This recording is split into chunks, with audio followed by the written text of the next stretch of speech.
नमस्कार दोस्तों, मैं शैंकी वर्मा मेरठ से।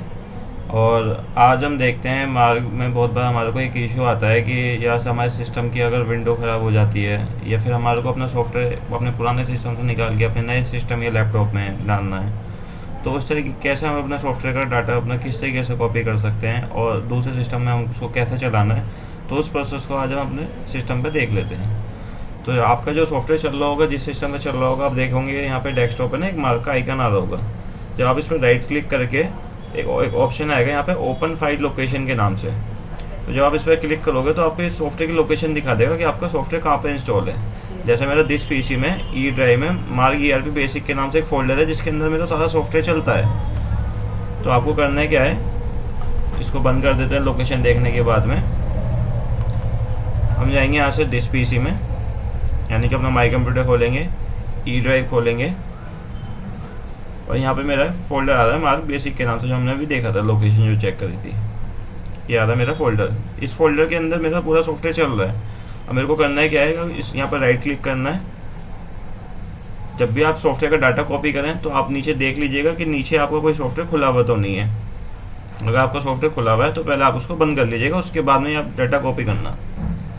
फिर आपको यहाँ पे कॉपी पे क्लिक करना है। राइट क्लिक करके यहाँ पे सीधा आप कॉपी पे क्लिक भी कर सकते हो।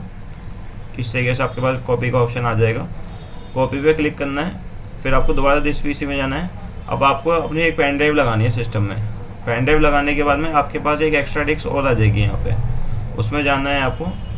जाने के बाद में एक नया फोल्डर क्रिएट कर लेना है। राइट क्लिक करना है, यहाँ पे मैंने न्यू में गया और यहाँ फोल्डर पे क्लिक कर दिया।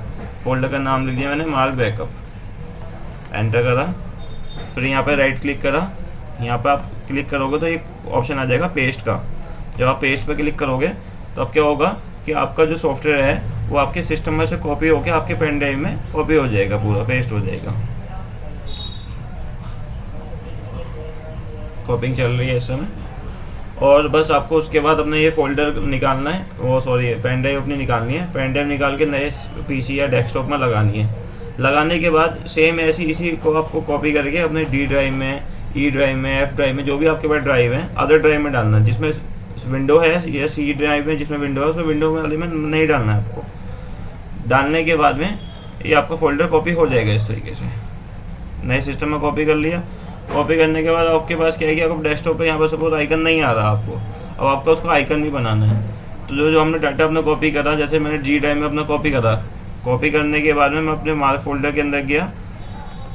ये फोल्डर यहाँ से कॉपी करके आपको पहली बात, ये किसी जो मार्क का फोल्डर है किसी सब फोल्डर के अंदर नहीं चलेगा कि फोल्डर के अंदर फोल्डर में आपका मार्क डाला हुआ है तो नहीं चलेगा। उसको आपको मेन ड्राइव में डालना है। जैसे आप ड्राइव खोलो, जैसे ही आपने ड्राइव खोली तो आपको सीधा वो बाहर ही दिखाई दे, इस तरीके से यहाँ बाहर ही दिखाई दे ड्राइव खोलते ही।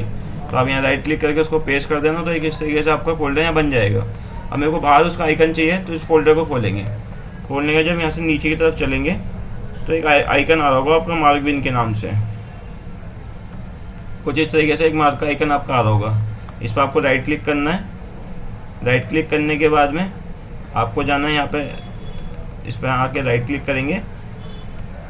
यहाँ पे एक ऑप्शन आएगा सेंड टू के नाम से। उसके बाद आना है आपको डेस्कटॉप क्रिएट शॉर्टकट पे यहाँ क्लिक करना है। जब आप इसे बंद करोगे तो आपकी स्क्रीन पे बाहर एक और आपका मार्क का आइकन बन जाएगा। आप इस पर डबल क्लिक करना और सॉफ्टवेयर आपका चालू हो जाएगा। तो इस तरीके से आप अपने कभी भी आपको विंडो चेंज करानी है, कोई भी सिस्टम का इशू है, अगर आपको अपने कंप्यूटर से सॉफ्टवेयर निकाल के तो किसी दूसरे पीसी में चालू करना है, तो इस तरीके से आप उसका डाटा आराम से कॉपी करके चालू कर सकते हैं। 2-3 चीज़ों को इसमें ध्यान रखना। जब भी आप अपना डाटा कॉपी करके सॉफ्टवेयर चलाओ तो आपके पास विंडो डिफेंडर एक एप्लीकेशन होती है, वो बंद होना चाहिए, और आपका जो एंटीवायरस है वो आपका बंद होना चाहिए। दोनों चीज़ों को बंद करके उसके बाद ही आप अपना डाटा कॉपी करिए। विंडो डिफेंडर कैसे बंद होता है वो भी देख लीजिए।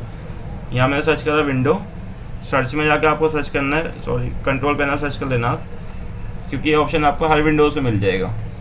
कंट्रोल पैनल पे जब आप क्लिक करोगे तो एक ऑप्शन आएगा नीचे यहाँ पे विंडो डिफेंडर फायरवॉल के नाम से। इस पर क्लिक करना है। यहाँ पर आपको क्लिक करना है टर्न ऑफ विंडो फायरवॉल, यहाँ पे क्लिक करना है और नीचे ये टर्न ऑफ विंडो फायरवॉल और टर्न ऑफ विंडो फायरवॉल दोनों पे ओके करके यहाँ से ओके कर देंगे। तो इससे आपका विंडो डिफेंडर आपका बंद हो जाएगा। उसके बाद में आप अपना डाटा कॉपी करके सॉफ्टवेयर रन कराना।